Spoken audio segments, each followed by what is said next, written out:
يا أهلا وسهلا بحضراتكم في فيديو جديد، والنهاردة هنتكلم عن سؤال ممكن إن هو يغير من المود بتاعنا في لحظتها. في كذا حاجة ممكن نعملها داخليا ممكن تخلي نفسيتنا أحسن. من الحاجات دي إن أنا أوجه تفكيري في سؤال، يعني أسأل نفسي سؤال، السؤال ده هيشاور لي كده على حاجة، فبالتالي مفروض إن ألاقي نفسي هديت. ده ليه؟ لأن السؤال ده بيخلّي الوعي يزيد، فبالتالي تحس إن فجأة بقى في مساحة جوّه، بقى في فراغ، بقى في الألم موجود سِنّة أو الإحساس بعدم الارتياح موجود، ولكن مش بنفس الشدة أو المعاناة. والسؤال هو إن راح فين كل الألم بتاع زمان؟ السؤال ده لمّا أسأله لنفسي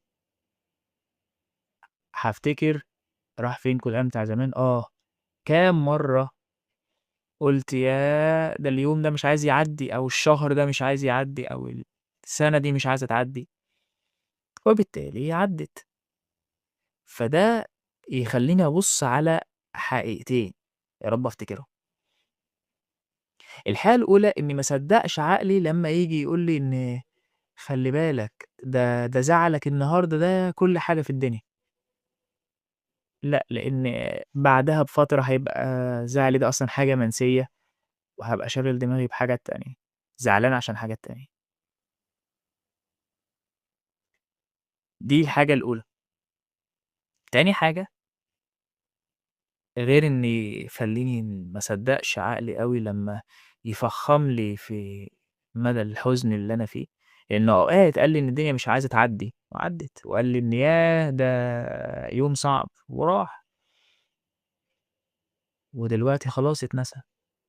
اتنسى يعني إيه؟ فلمّا آجي أفكّر قبل ما أقول لك الحاجة التانية أنا باركّز، طب لو ما كنتش بقى أنا عانيت، لو كنت مثلًا خدت الموضوع كإنها كده رحلة وباستمتاع، بصدر رحب يعني، هل كانت هتحصل مشكلة أو مشاكل هتزداد سوء؟ يعني المعاناة اللي أنا عِشتها دي حسّنت إيه من الموقف؟ فلمّا أسأل نفسي السؤال ده وأنا فيه، ما كانش ليها أي لازمة، هي كانت طبيعية، فهنا ما فيش ندم، أنا مش ندمان على إن أنا كنت حاسس بإحساس وِحِش، ولكن ده يصغّر لي من قيمة المعاناة لو عقلي مفكّر إن الحزن هيحسّن أو أو المعاناة هتحزّن أو إن أنا أبني معتقدات عن العالم والدنيا، ما لأ، مش هتحسّن ولا حاجة. فأنت عايز تقول لي يا نادر مثلًا الكلام بتاعك ده بيهدف للسلام الداخلي، وأنا يعني لمّا أبقى في السلام الداخلي هاعرف أعيش في الحياة كويس؟ أيوه هتعيش كويس في الحياة أحسن بكتير من إنك تكون مضغوط. فلو أنا باواجه موقف وأنا مضغوط أحسن والّا وأنا رايق أحسن؟ حتى لو أبان مش منطقي وأبان مجنون مثلًا، أنت إزاي في الموقف ده تكون رايق كده؟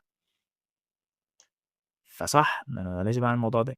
طيب الحاجة التانية بقى اللي السؤال ده بيشاور لي عليها، حاجة مخنا ما بيفهمهاش، ما عندوش القدرة إنه يفهمها، وهي إن عقلنا بياخد الحياة كblocks أو قطع، ما فيش فكرة الflow أو التدفق، لأ الحياة مش متدفقة، بالنسبة لعقلنا الحياة يا إما اللحظة دي، يا إما اللحظة دي، وكأن اللي في الوسط ده مش موجود. يعني أنتِ بتقولي أنا ورايا كذا، وكذا، وكذا، 3 أحداث في اليوم، صح؟ وتحسّي إن عقلِك مش شايف الفراغات، فلمّا أقول راح فين الألم اللي فات، ده يخلّيني أبُص على اللحظة دي على طول، على طول أبُص كده، إيه ده كلّه بيعدّي، فده سلاح مهم جدًا، وعلى بمدى سهولته وبساطته صعب أوي تنفّذه في لحظتها، يعني تقول لي يا نادر أنت مبدأ كل الناس عارفاه بتاع، كُلّه بيعدّي، أيوه ما هو صعب إن أنا أحس إن كُلّه بيعدّي وقت الغضب أو وقت المعاناة أو وقت الضغط، ساعتها هاحس إن لأ الدنيا وقفت هنا.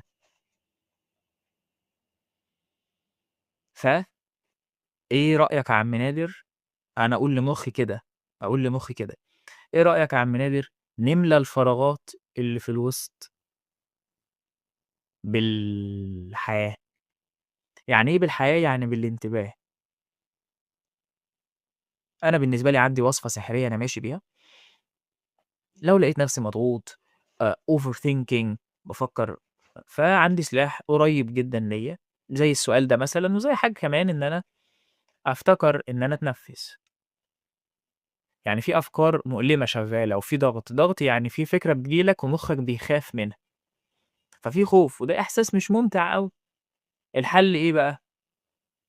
بسهولة جدًا إنّي أفتكر إن أنا باتنفّس، مش إن أنا باتنفّس لإن أنا ما باتنفّسش، افهمني، اصبري، مش ما باعملش النَفَس عن وعي يعني، لإن أنت ممكن تقول لي ما أنا باتنفّس ما هي معروفة، لأ مش معروفة، بمعنى أدق أتفرّج على نَفْسي وأنا باتنفّس، أتفرّج على جسمي وهو بيتنفّس، دي أدق.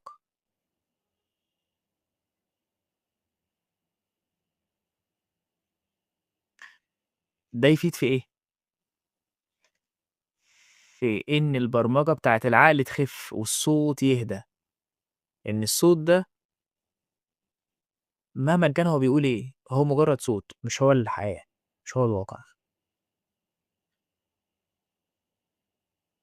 السكوت بتاع العقل ده، الخروج منّه صعب لو أنا مش متعوّد أمارس الحاجات دي، زي إن أنا أسأل نَفْسي السؤال ده أو إن أنا أتفرّج على نَفْسي وأنا باتنفّس، لإن عقلنا متبرمج إن الحالة دي مش متبرمج إنه يعيش فيها، بيحب يخرج ويروح للحالة اللي متعوّد عليها، اللي فيها استثارة واللي فيها استثارة حتى لو هو هيبتكر حاجة تستثيره، يعني هو هيطلّع فكرة ت ت ت تطلّع لك أي إحساس، أهم حاجة ما نقعدش كده، يعني عقلك ممكن لو ما فيش مشاكل هو هيخوّفك، افرض حصل مشكلة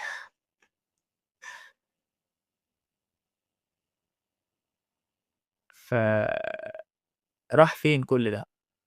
بس.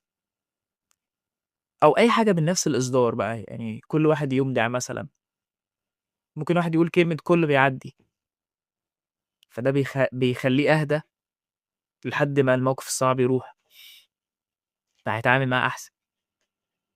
أو أنا بالنسبة لي باثبّت السؤال ده اللي هو أنت هتقعد تتضايق وتعاني، طَب راح فين الوقت اللي خُفت فيه قبل كده؟ راح.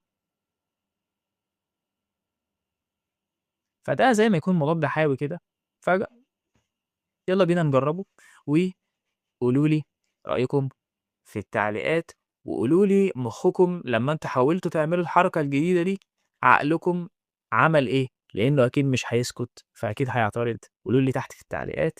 أنا نادر رجب وباشكركم جدًا، جدًا على المشاهدة، وشكرًا جدًا يا جماعة للناس اللي بتبعت لي وتقول لي إن الفيديوهات حلوة وفارقة رغم الأعداد القليلة، حاجة بصراحة بتبسطني جدًا وبتشجعني إني أقعد ألوك في المواضيع الجميلة دي أكتر. أنا نادر رجب، وأشوفكم على خير في الفيديو اللي جاي، وسلام.